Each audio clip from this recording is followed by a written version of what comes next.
విడిచిపెట్టము వారు ధనవంతులు వారికి ఇచ్చివేయము లేచోలేము సకల కష్టములు పడదవు అని చెప్పాడు.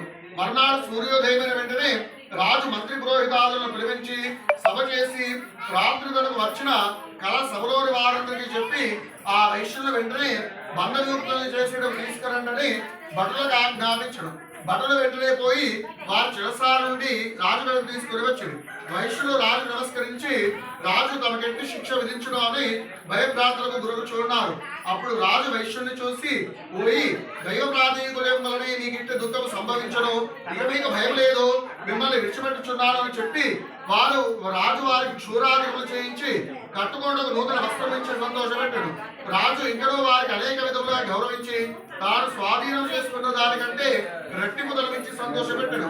ఇంకనూ ఆ చంద్రకేతు మహారాజు వారిని ఆ ధనంతో మీరు సులువుగా ఇంటికి పోవచ్చు అని చెప్పాడు. ఆ వైశ్యులు రాజు నమస్కరించి అనేక విధముగా కొనియాడి తమదారు తాము పోయింది. ఇది తృతీయోధ్యాయ సమాప్తః. జై శ్రీరామసేతు వీరభద్ర సత్యనారాయణ స్వామివారికి. సత్యనారాయణ గోవింద గోవింద. ఒకటి ఒకటి మరొకటి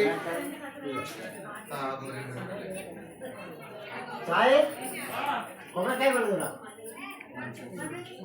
అయిపోయిందా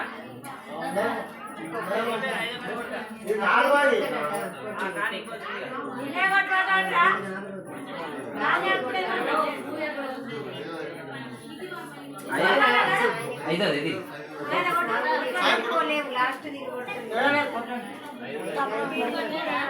మెడికెత్తున్నావు అట్టి